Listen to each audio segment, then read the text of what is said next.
We are back. Welcome, everybody, to the second season of the Championship Check-In podcast, your one-stop show for everything going on in the best league in the world.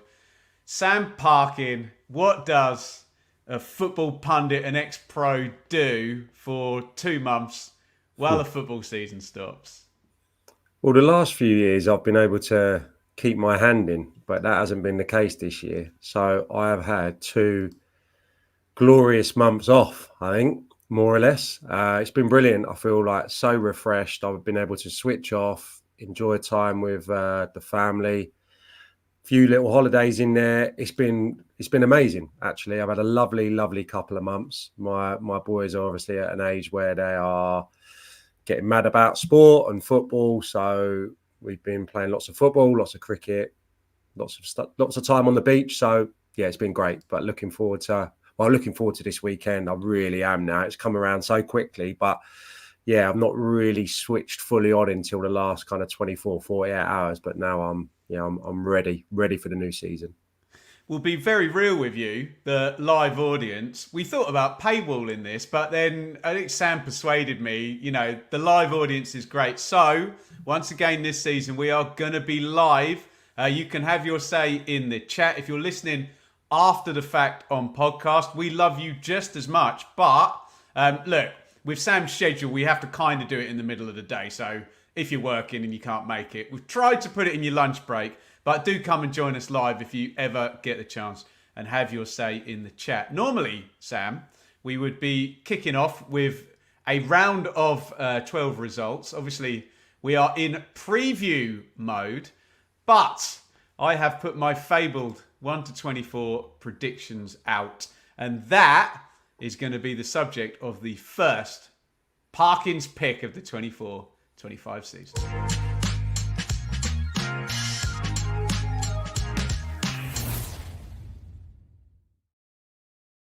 And we're heading to the top of the table, big man. And let's not look at the playoffs. Let's look at the very, very top 2. And we're going to have our first discussion of many on who's going to take those top 2 places and emulate Leicester City and Ipswich Town. I still can't believe I'm saying this.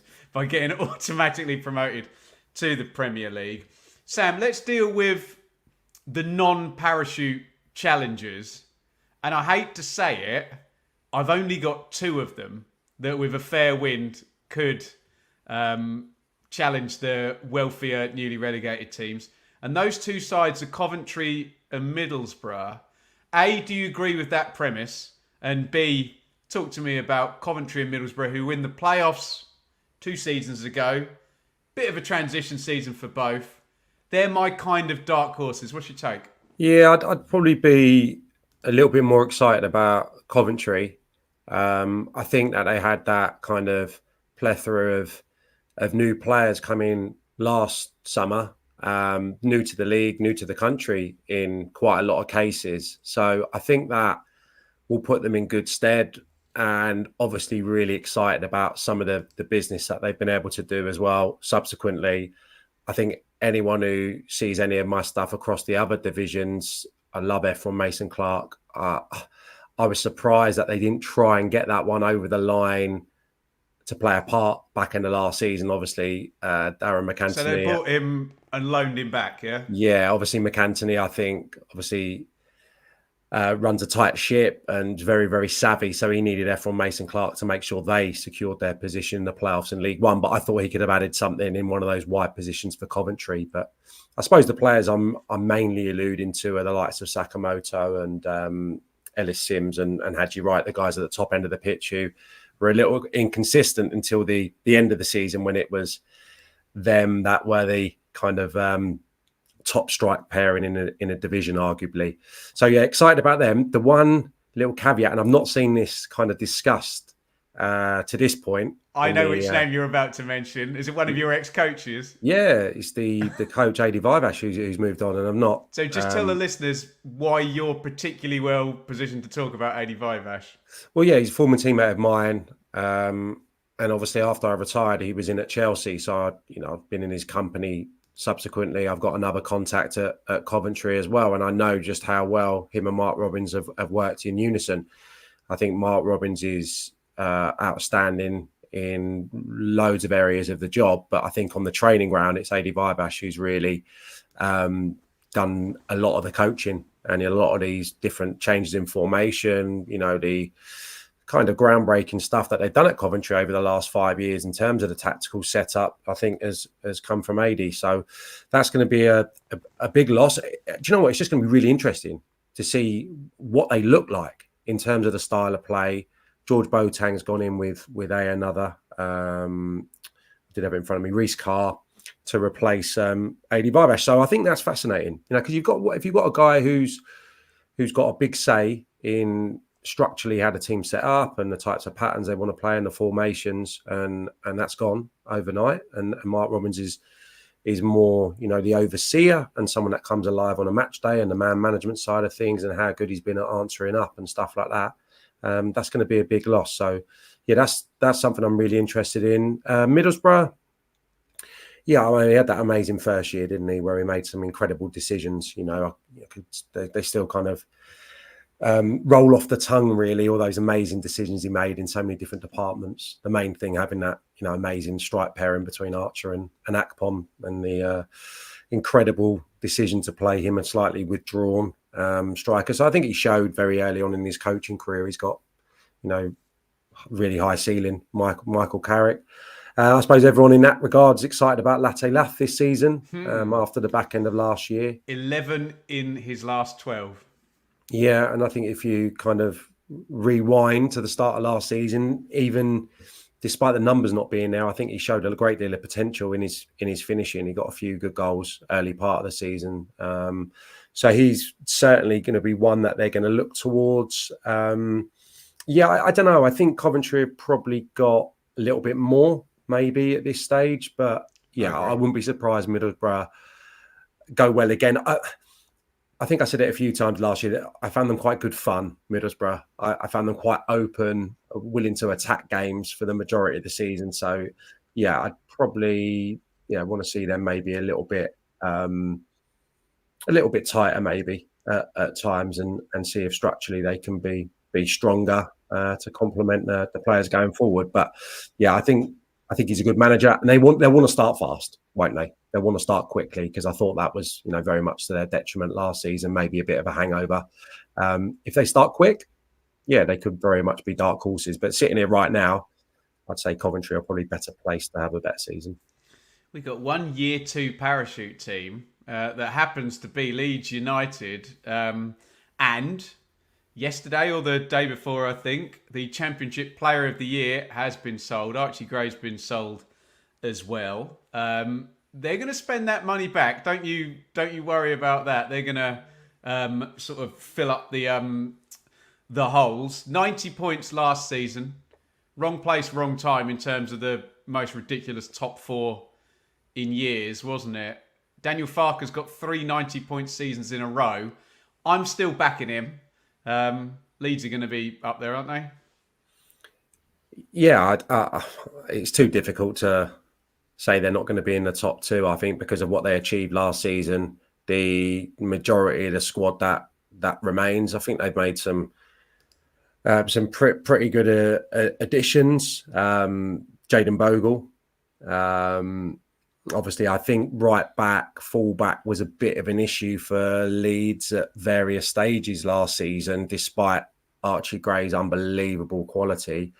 And I've seen this morning, I think, the strong links to Jonathan Rowe potentially being Somerville's replacement. That works for me. I think 7 million was the fee that I read. Double that, Sam.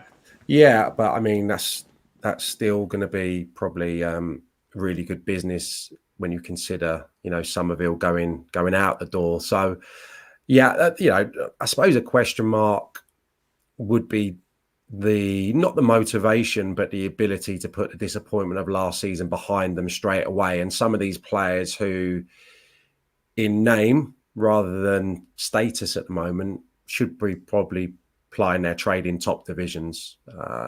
Likes of Nonto and Rodon, arguably. I think Ampadu in time is going to be a Premier League player, isn't he? Bruter. Yeah, I mean, these are players that should be playing in the top divisions in Europe probably and will be. So the kind of motivation of those players, absolutely how they recover. And I was a little bit surprised that Daniel Farke's still there, Ben, to be honest. I think, really, I think after the playoff final, I thought that might be that. But I think the hierarchy and the noise coming out of the club is that it was always minimum kind of 2 years they were looking at to try and get them back into the Premier League. So maybe that would have been a slight ahead of schedule for them to do it after all the changes last year. I think you'd still question Daniel Farke a little bit tactically. I think that would be kind of universal. I think we saw that in the playoff final. That was my sentiment anyway. But he's a really good type, isn't he? Like, you can tell that the players love playing for him, and you can tell that he relishes being at a huge club at the level and a level above. So they'll have the power of the supporters at Ellen Road, that incredible record last season. So yeah, it's even with a few players that have left, I can't not have them in my top two at the moment. Anything that you would add to that to offer a little bit more clout as to why Leeds are going to do it this year? No, I think you've nailed it. I agree. I think the stability to go through, and there's been no managerial change. If you look at by definition, every relegated club has to cope with the fact that they're in a different division and probably some sales. So no, I agree with all the points you've made, and I think you said in not so many words about the stability anyway. Luton, Burnley, Sheffield United. Now, we did discuss this when they were all confirmed relegated. I was really worried about Sheffield United probably 6 weeks ago, and I think Kiefer Moore, Callum O'Hare, Hamer is still there. They got some proven championship players, and a proven championship manager wind back 3-4 years ago. That's a good debate that we can have. Luton, well, everybody said they bought the team in the Premier League last season for this season, and there's been very little in terms of outgoings and ingoings, so that might be right. And Burnley have the very marmitey but very 2 times promoted Scott Parker. So I had Burnley second, Luton third, and I can't remember. Did I have Blades fifth? I had Blades in the playoffs anyway. I don't know whether I have them fifth or sixth, but what's your take on the 3 year one teams? Well, I think just to flash back to last summer, we just spoke, I think, early part of the season about all the carnage and the commotion that was at the 3 relegated sides and the amount of players that they were going to be losing. And so I think you have to remember that these squads are a way off probably how they're going to start the seasons. That's the first thing. When you look at the inactivity maybe of Sheffield United in the last few weeks, I know they brought in Moore, O'Hare, Burrows, really exciting signings. Yeah. I think excellent signings, but albeit guys that have done it at a lower level, more apart.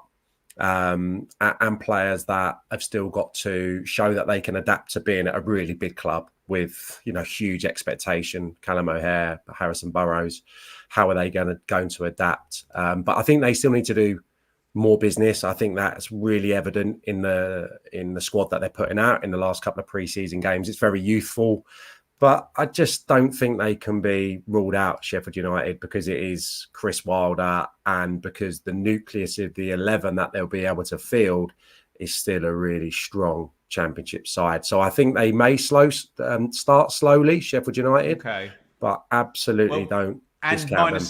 -2 as well, so kind of guaranteed a slow start in some respects. Yeah, absolutely. But I think there's some talk that Chris Wilder's maybe not going to go with the back 3.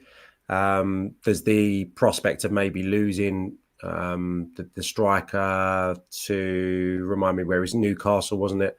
Asula, there's decent money on the table for him. So the squad's going to change, but I would not discount Sheffield United, even though there seems to be a little bit more chaos surrounding them than the other 2, certainly off the pitch. Luton, I think that they go into this season, I think probably with that different kind of mindset, very different mindset to how it would be kind of expectations now, yeah. Expectation, but I think like now they've had a taste of it. It's a bit of that, isn't it? You know, you're not talking about the probably the pedigree of player that even Leeds have got, and those guys have probably played the majority of them in the Premier League. These guys at Luton have had their first taste of it last year, would have loved it.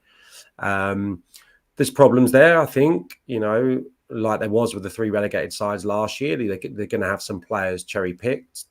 Ross Barkley being the obvious one.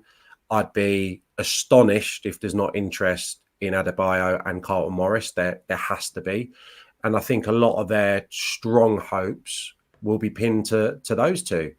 I really do, especially at the moment when there's quite a large change in the squad, and they've got injuries and they've got a problem, I think, in defence already going into the new season. So to keep those two there, I think is of paramount importance. But I just think when the kind of dust settles on Rob Edwards, that continuity, I suppose, from last season, having the same manager and having the majority of the same lads, will put them in good stead. So yeah, those two, I think, could take a little bit of time to get going.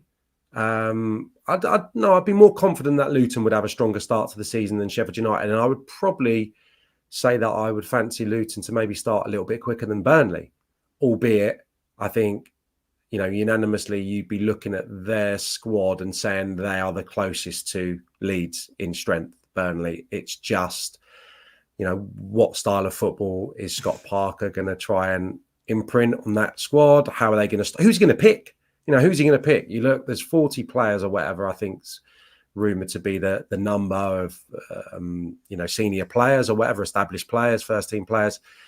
How are they going to look at the start of the season? But, you know, looking at their last lineup from their pre-season game, they've got an abundance of talent there.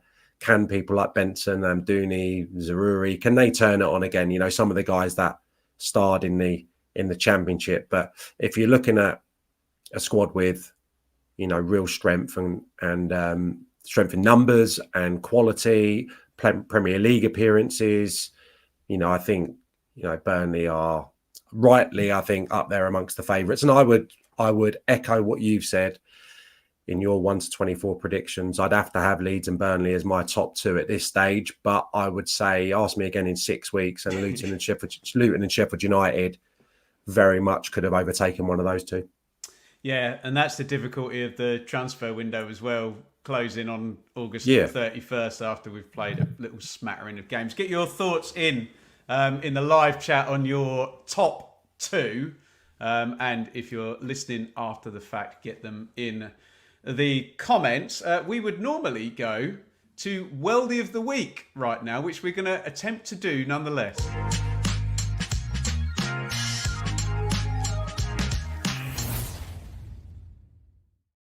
So, little quick delve back into the summer, Sam, because my favourite goal was scored by Ollie Watkins for the 3 Lions. And I just wanted to just get you a little kind of state of the union on where we are in terms of the EFL and the Premier League, and the fact that you've got a Exeter City and Brentford player schooled in League Two and in the Championship, firing England into the finals of the Euros.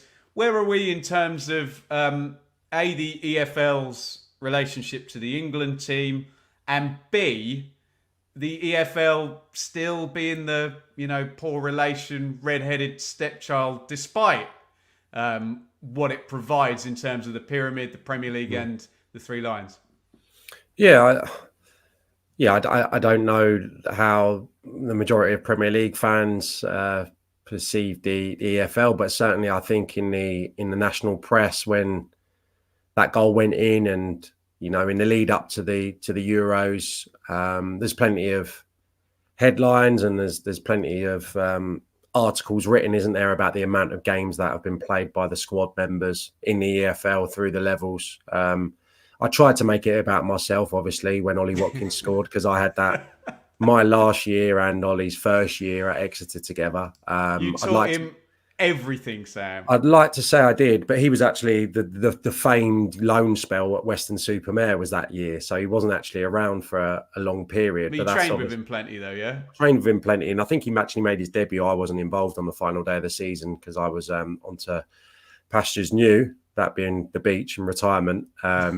Ollie was, I think he made his bow on the final day of the season. But yeah, trained with him and another young lad called Matt Jay, who's obviously at Colchester now, had a really good career as skipper, I think, at Exeter. But yeah, Ollie was obviously a wide player. The reason I say the Western-super-Mare story is because it's the journalists go to, because I think it's 10 years or whatever to the day, more or less, when the season ended, that he was at Western-super-Mare. So, it's been an incredible journey for him. I think it helped no end having obviously Dean Smith move from Brentford to Villa to make that transition. We're seeing something similar with Dewsbury Hall now going to Chelsea from Leicester after working with Maresca. So I think that helped seamlessly in your transition to a bigger club. Brilliant type, though. I think those lads down in, I remember Steve Perryman saying something to me at Exeter and saying everyone anticipates all of the young lads in this part of the world to be a little bit laid back and interesting only on sitting on the beach and surfing. But there's some brilliant young players in Devon and Cornwall, and Ollie is certainly one of them. And yeah, absolutely needed the EFL so much in his growth, his improvement as a player. There's no guarantees that you're going to be able to do it in the Premier League and internationally, but he's improved year on year, become an incredible athlete.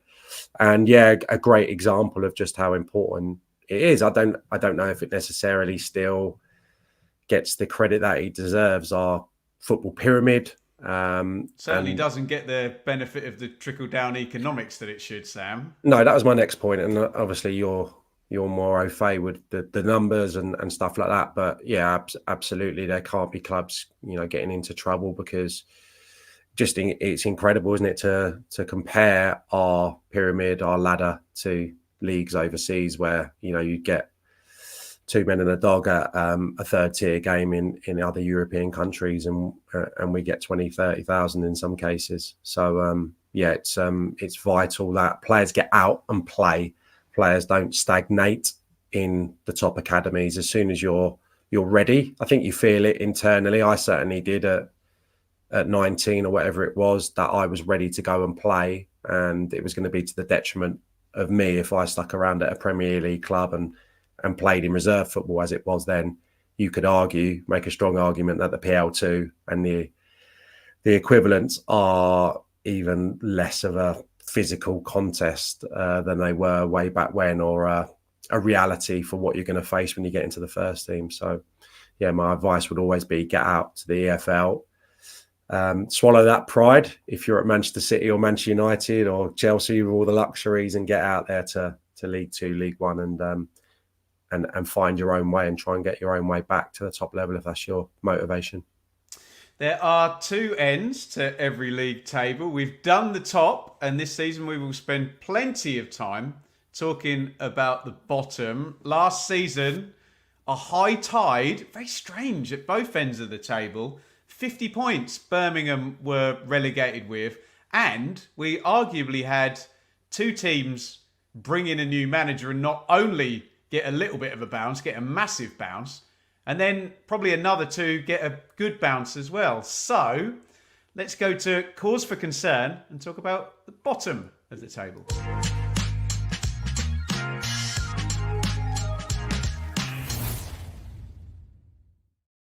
Okay, boring as it might be, we'll deal with this as in we'll talk about the new boys who've just got promoted in just a jiffy, because look, they're going to come into the conversation. They have to. We don't like it being that way. But that is just the case for Derby, Pompey and Oxford.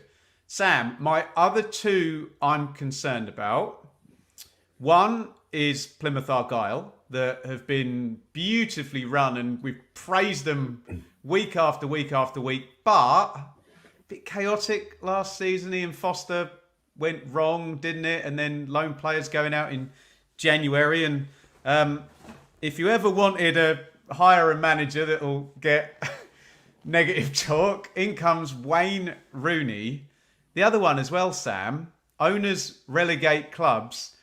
I'm worried about Blackburn. And obviously, I'll put you on the spot with your good mate Eusty in charge there. He's very pragmatic, very good at setting up teams not to lose, and clever football manager. But Sam, you can have Alex Ferguson, Brian Clough in the dugout if you sell all your best players and your owners aren't, kind of pitching up and their money's stuck in India. You're in trouble. Talk to me about Blackburn and Plymouth and the likelihood of them getting sucked into the bottom three. Yeah, a lot I say today, a lot could probably hinge on what happens in the remaining weeks. Obviously, Smodix is still there as I speak, but there's an opportunity, a good chance that he could move on before the start of the season. And I don't know if they've gone as such to plan for that eventuality, but I noted the couple of players they've brought in from different leagues. I think of an age where you're going to expect them to feature. Gay from Belgium and Hashi from Japan. I think they're the two kind of attack-minded players that spring to mind, with Vyman as well. Vyman's 32 years of age now. Danny Batt as well coming in. So they've gone for some experience. I think players that are probably ready-made to come in and have an effect. And, with Smodix moving on and Gallagher to Stoke, that was quite an interesting move, I thought. It's going to be interesting to see how they line up. I wouldn't be overly worried about, I take your point, obviously, about off-field matters. As we sit here today, despite bumping into one of Argyle's players on the beach in Cornwall last week, he can remain on. Can you give us his initials? He can remain anonymous now until he scores a couple, and then I'll say that I scored. I gave him the motivation. So I would be a little bit concerned about him, and I absolutely don't want to be sitting here rubbishing Wayne Rooney, because I think I said when the appointment was made, it's a risk given what happened at Birmingham, but I really like Wayne Rooney. I had huge admiration for him as a player. I think you can't not admire the route that he's taking. Anyone that saw the recent overlap thing with Gary Neville would know that he doesn't need any dough anymore. That's for sure. He's achieved so much, an incredibly wealthy person. But I think he speaks brilliantly about the game. I think, latterly doing his punditry, he's got a real clever eye. And I'm really fascinated to see how they go. I'm just worried about their squad. And I know there's continuity in terms of the staff there at Argyle. And I know there's the potential of maybe Whittaker moving on. And I think at the back end of last season, under the interim managers, coaches, I thought so much hinged on the shoulders of Ryan Hardy and Whittaker. Sam, isn't there an argument, sorry to interrupt, that Whittaker leaving might actually be good because they get a nice chunky transfer fee for him, and then Rooney can actually start to build his own team? I think Whittaker's brilliant, by the way. Yeah.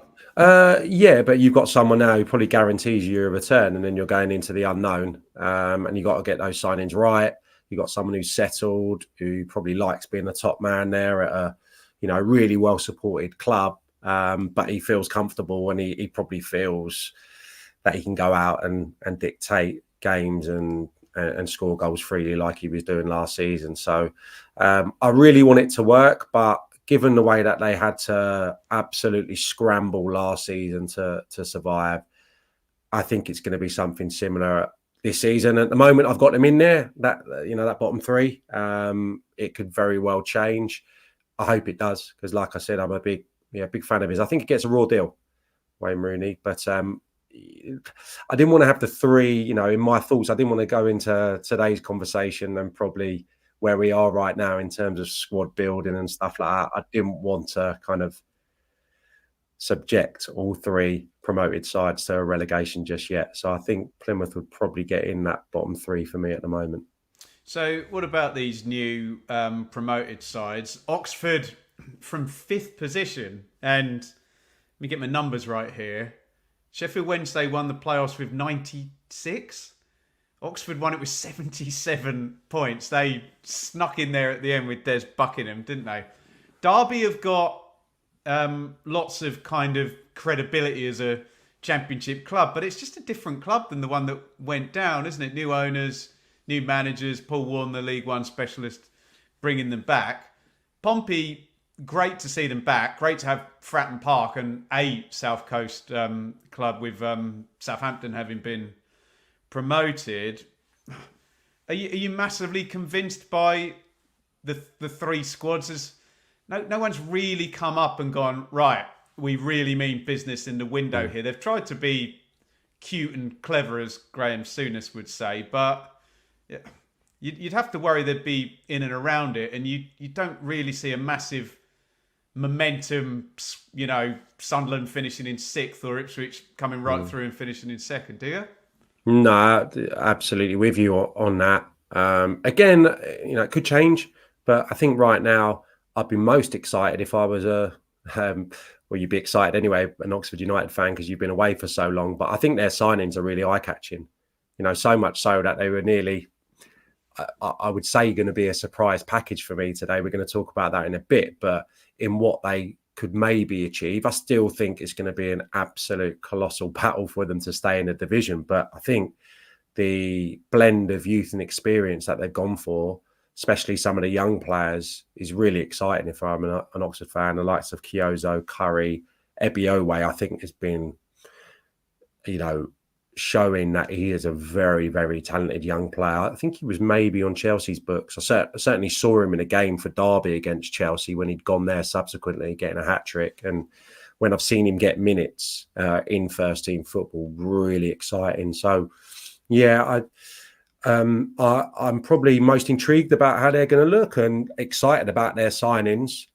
It's been a lot quieter at Portsmouth, that's for sure. They've obviously been dealt this huge blow. Poor Colby Bishop, obviously, I think he's going to be missing until the new year minimum. That Alex Robertson transfer saga kind of rumbles on. I think there's a few other clubs in for him from Manchester City. He would be a really good get. And, I don't think the performances latterly have been brilliant for Pompey, which is a bit of a concern going into the new season. So they absolutely need to do business. We know how powerful that fan base can be, how pivotal the home form is probably going to be. Were you in an EFL when Danny Cowley came in? Yes, I was. Yeah. I've worked with him and Nicky. Yeah. Yeah, and he said they're very loud but very demanding as well, the Pompey fan base. Yeah, they will be. Yeah, it's like Argyle, really. They're going to be a great addition. Away supporters will love going there. Away players will love going there, despite it actually being, I think it's a hard place to go and play because it's still old-fashioned to a degree. The dressing room. Wild and windy as well. The dressing room, in a little tunnel. Yeah, it's old-fashioned, but they make a hell of a noise. One of the best grounds I've played at in terms of atmosphere, unquestionably. So, at the moment, it's looking difficult for Portsmouth, would be my sentiment sitting here today. But again, that can change. Derby, I think, above, obviously, there's Buckingham at Oxford and John Messina at Portsmouth. There isn't that unity, I suppose, at Derby. I hope I'm not speaking like out of turn, but I think there are people that think Paul Warne's not going to be the man long term. Obviously, he's a serial League One promotion winner, and that was what the appointment and decision was built on, wasn't it? When Liam Rosenior was let go and Paul Warne came in with that on his CV, and he's achieved that. Yes, at the second time of asking, but I think there are question marks within the fans. There always is, but I think there's a loud kind of portion that maybe think that Paul Warne's style of play is not going to be the one to take Derby forward in the Championship. Has he not got get better success. Players and a bigger club and a bigger budget and more expectations now? Surely this is his best chance to do it, isn't it? If he's ever going to do it in the Championship. Yeah, absolutely. And again, I've worked with him. Brilliant geezer. He's a one-off, isn't he? Yeah, no, brilliant fella. Spoke to him last season at a game. Brilliant fella. And I hope that it translates this year, because that year they he got Rotherham up, when they were really dwindling, kind of springtime.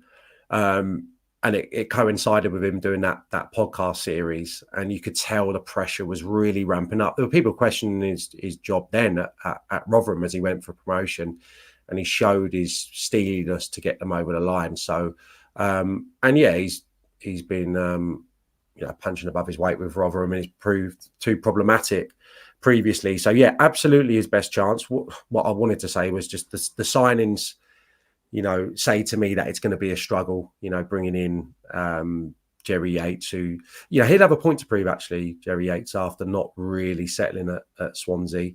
Caden Jackson, another one. David Ozo looks like a talented young player from Crystal Palace. But I think these are players that, they're not going to do what, teams have done previously and come up from League One and consolidate. I think there's going to be a real battle to stay in the division. And I'd probably say, I don't know, I'd probably say Derby I fear for the most out of the three, which is not probably a sentence I thought I was going to be saying when I saw the three teams that were promoted.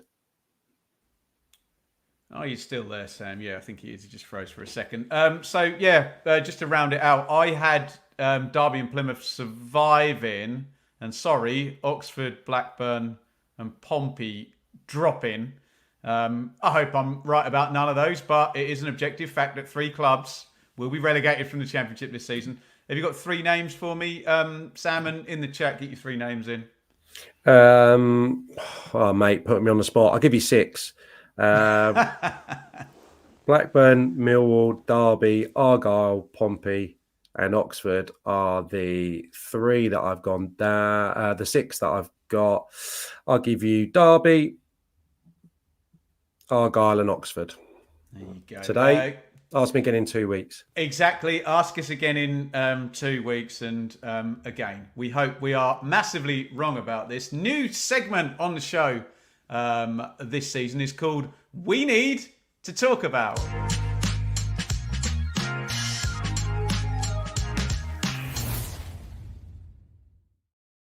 And this week, we need to talk about, when I text Sam about this, his question was, why the hell have you put Bristol City 7th in your 1 to 24? Well, Sam, I'll try and justify it and you can either agree or disagree with me. But my feeling is, A, that I like Liam Manning and I liked his 3rd place MK Dons team. And okay, that tailed off after all his best players were sold from MK. And where he went in at Oxford and where he went out was good.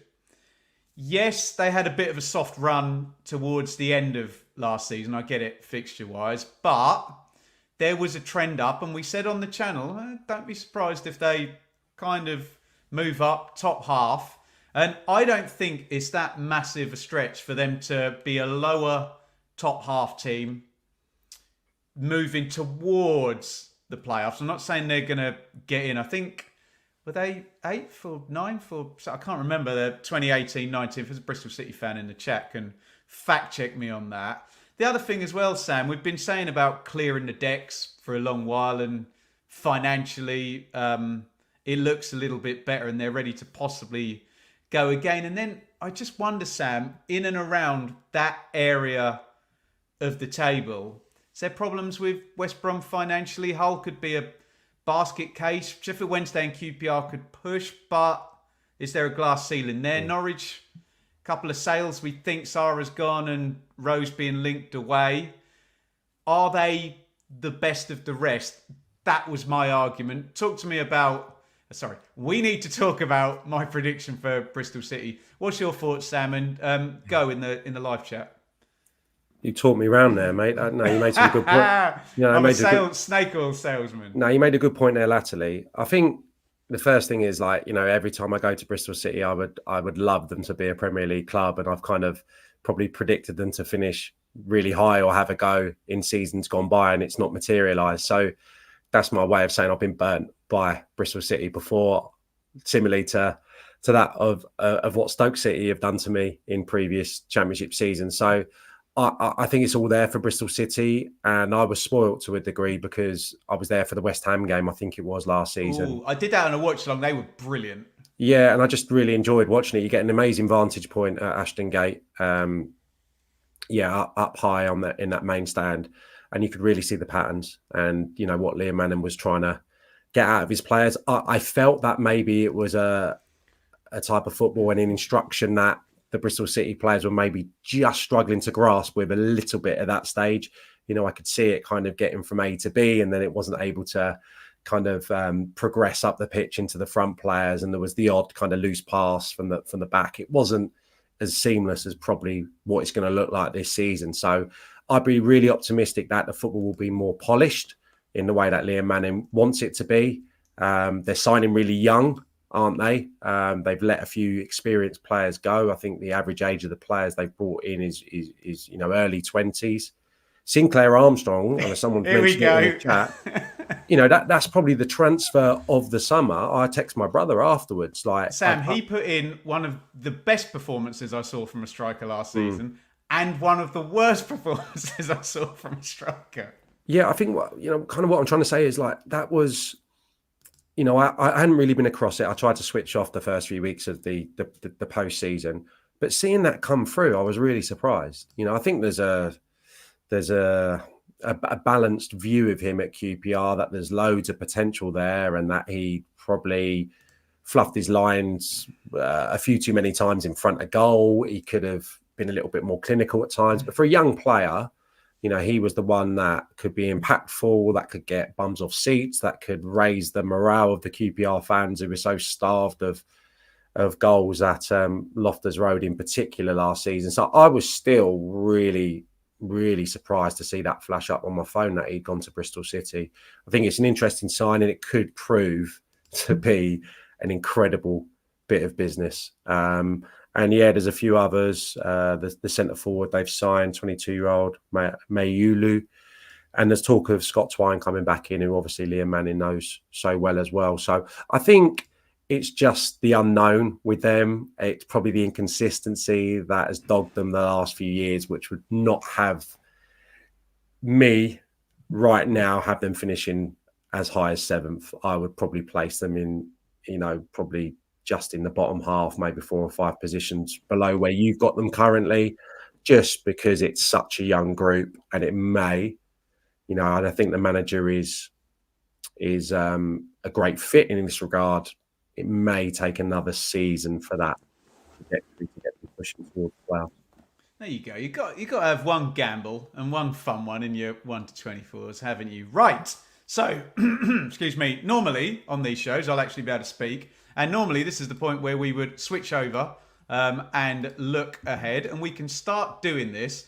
By the way, Sam Parkin and myself will be filming the fabled first episode of the prediction show after we go off air here. But we still can pick you out a mouth-watering matchup. I wonder, will that be better if I do it like that? No, let's still be on the screen, he says.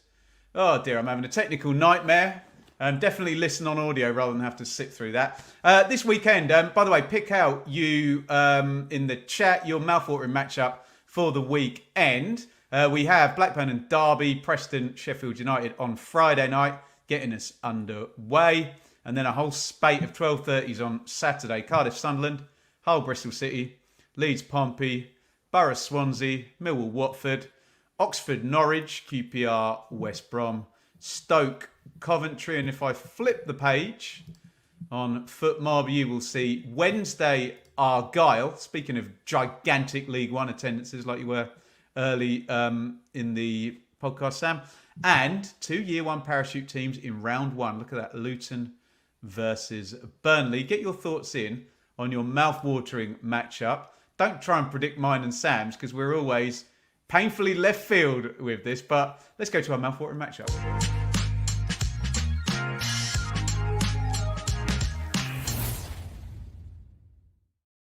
And I suppose we could have put this one a little bit in the cause for concern segment as well. Sam, we have gone for Millwall versus Watford because we don't know what the hell we're going to get from these two clubs this season. I tell you what, I'll do...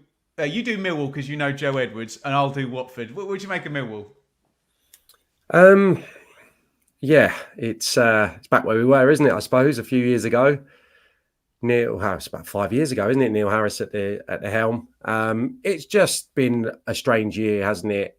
Kind of in terms of the football at Millwall. Obviously, first thing is the tragedies, I suppose, at the club last off season with the chairman, and then obviously with the goalkeeper Sarkic this year. I mean, just I probably haven't got the words what the players and the staff have been going through, and the hierarchy at that club the last year. So I think that's definitely had an effect naturally, and they go into this season obviously after having an incredibly difficult summer, and there's been huge change as well. I think upstairs at Millwall in terms of the football people, I think Steve Gallen's gone back in. See, I know the Gallen brothers played with Kevin Gallen. I think Steve Gallen kind of vastly experienced in this type of role, worked at Charlton for a number of years. Was he a player as well?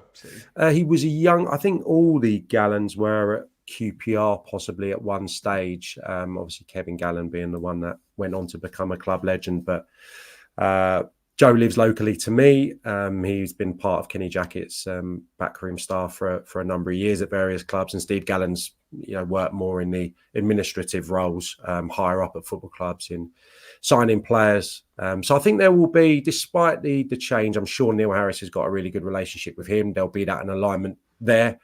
And maybe we'll see the product of that in the next few weeks in terms of signings. Tanganga took a while to get going at Millwall, but I think he finished the season incredibly strongly. He scored a couple of goals. Obviously, really needed goals from set pieces, needed goals from their kind of strong suit towards the tail end of last year. So going into this campaign, obviously that's not going to be sustainable over a season. They're going to have to be more creative. They're going to have to find more goals. Macaulay Langstaff obviously is the next name to kind of roll off the tongue. That's a real eye-catching bit of business again. And I would be a little bit concerned. It made me think of kind of Lee Gregory because he came out in non-league. I think Neil Harris said this actually in his presser about a month ago. Obviously, he came from, I think it was Cambridge City all those years ago. So Steve Morrison as well from Stevenage. You've got, real good pedigree of non-league players coming to Millwall with that work ethic and producing. But Langstaff has played in a really good football inside at Notts County, hasn't he? He's been winning every week, yeah? Yeah, a team that creates a lot, a team that pass the ball into the box, cut the ball back for him, look for him. He's going to have to be good with his back to goal. And the reason I made the Lee Gregory comparison is Lee Gregory's under 6 foot, isn't he? But he's a muscular presence and he gave everything. So I think it can work, but I think it's going to be how they play into him and if he's going to work off a big man or, are they going to play through midfield a little bit more? Casper Denor has always been the one the Millwall fans have told me that's going to be the one to take them to the next level in terms of the control of possession. Just saw Malumbi come up in the chat there. Remember seeing him during his first loan spell at Millwall where he did really well. So he would certainly be an addition who would fit in straight away because he knows Neil. He's played for Neil before and played for Millwall before. So I think it's going to be a season of struggle, basically, is what I'm trying to say. But I think Macaulay Langstaff in isolation, he's one of the most eye-catching bits of business in the league. And the type of player, I think sometimes the goal scorers in the lower divisions get their move too quickly these days because I'm a bit bitter. That took me 3 years to get a little bit of interest. But Langstaff is definitely one that deserves his move, and I hope that he can prosper and maybe be another story to make it to the Premier League. Feels like with this game, Millwall-Watford, whoever loses, I can predict this next Monday, we're going to be, they're in trouble now. And Watford, so the comparison I made on my 1 to 24, Sam, is I went to the first game when Watford had been relegated. They beat Sheffield United 1-0. Tom Cleverley was in central midfield and he's now the manager. And I think it was Sarr, Dennis, João Pedro was the front three. Rob Edwards was their manager. And obviously, people tell me they borrowed against the parachute payments. But it just feels like the Potsos have just frittered away that 2 years of advantage. What, they gone like 13th and 15th or something. So the trend is very, very much down. And the thing with Watford, Sam, is there'd always be in the squad some exotic player that they'd picked up from France or South America or an African player that was a massive asset. And I think Yasser Asprilla is still on the books, but leaving by all accounts. And Kone was another one. And it's kind of like, what do you expect to happen if you start from point A in August 2022 with João Pedro, Sarr, Dennis, Rob Edwards in the dugout, and 2 years of parachute payments? Fritter it away, get rid of all the, I don't really understand. And you kind of look at Norwich, who you could say, well, they've squandered 2 years of parachute payments, but they're doing a reset. They've got assets that they're selling. There's a plan, and I look at Norwich and think, okay, I get what you're doing, and it'll either work or it won't work. But yeah, a bit more concerned when it comes to Watford. But anyway, that's our mouthwatering matchup. Before we round this out, Sam, I know you love to talk about QPR, and we've got to talk about these two managers quickly before we go. I know I haven't put it on the running order, but Marty Cifuentes and Danny Roll, do you see them both picking up where they left off last season after fantastic, kind of rescue jobs? Yeah, I'm glad you asked these two, because Sheila on the chat, Sheffield Wednesday fan, asked us to comment on them, and they would have been my surprise package. I kind of scratched around this morning. Okay. Trying to think, and my shortlist was Hull City. I think they're going to be carnage, box office. I don't know what they're going to produce. Cardiff have obviously made some really eye-catching signings. Probably not convinced about the manager as of yet. Oh, shoestring though at Cardiff still, Sam, though, isn't it? Yeah. Free transfers and loans, yeah. Swansea, obviously South Wales relative neighbours. That could be exciting under Luke Williams. And then QPR and Sheffield Wednesday naturally would have been in the conversation for me. So for Sheila, Sheffield Wednesday, yeah, I mean, if they could get Ugbo over the line, that would probably be my first point Saturday this afternoon. Are they talking again? They're talking to him, but the Sunderland, I think, are in for him as well. And there seems to be some kind of discrepancy or difficulty with the fee. Obviously, he came in and got, I think, 7 goals in that run-in last year, some really vital ones. I think they're missing, some out-and-out striking options. In truth, got really good wide players. They've signed another couple who I'm excited about, Kabaki, the left winger from Poland, and Ingelsson from Germany, a central midfield player. So interesting recruitment. Jamal Lowe as well, Max Lowe. So if you look at the side at the back end of last season, I mean, I haven't got the figures in front of me, but I think they lost 2 in 9, 10 games. I can give you one, Sam. Last 23 games, Sheffield Wednesday was 7th. Yeah, lost 3 of last 14. I think I've got there. Lost 1 in their last 8. I think that's Sheffield Wednesday I'm talking about.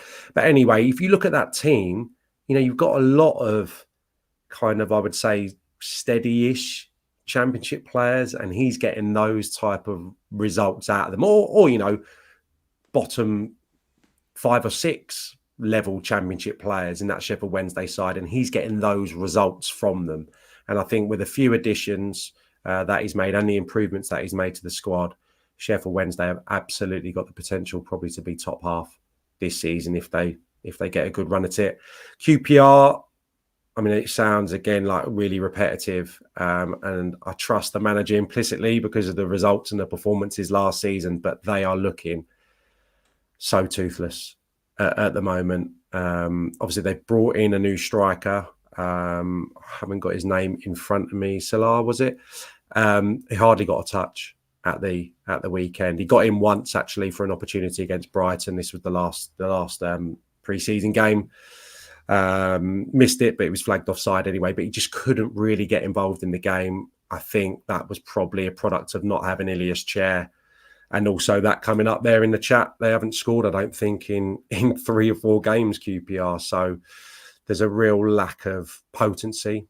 Obviously, Dykes will return at some stage. We know that he can turn in a really exceptional performance every now and again, but lacks that consistency. So, yeah, I think QPR, despite bringing in Varane, central midfield player from Sporting Gijón, who everyone's excited about, they need some strength going forward. Need some wide players. Need some creativity. Otherwise, I think they consolidate absolutely this year, and I think they improve on last season. But, as we finished off back in the last season, I probably would have been saying top half, maybe better for QPR on the evidence of last week, and not to put too much on a pre-season game.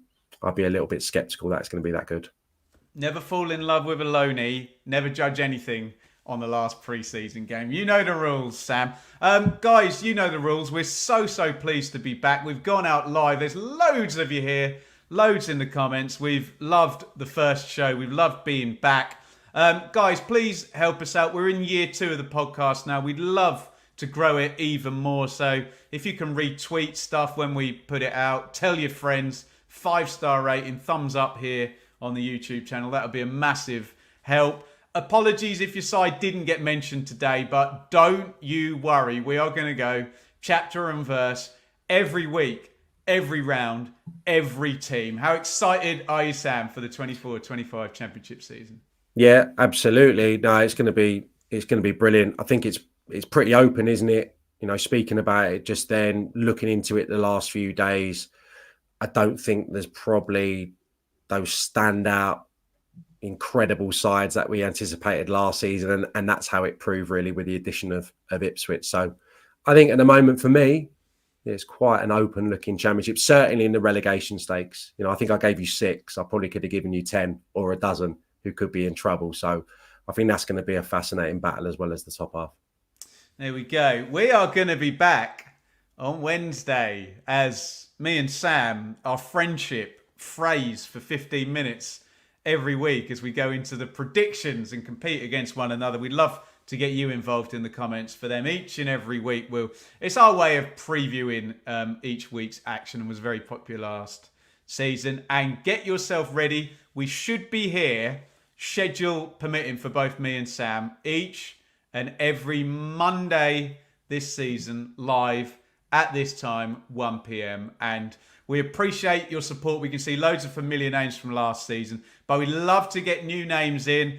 We're probably familiar to you lads, lads and lasses, Luton, Burnley and Sheffield United. But we'd love to meet and introduce us to, well, we know Derby fans as well, don't we? But Portsmouth and Oxford as well. Come one, come all. It's a melting pot, Sam. Welcome back to the Championship Check-In Podcast.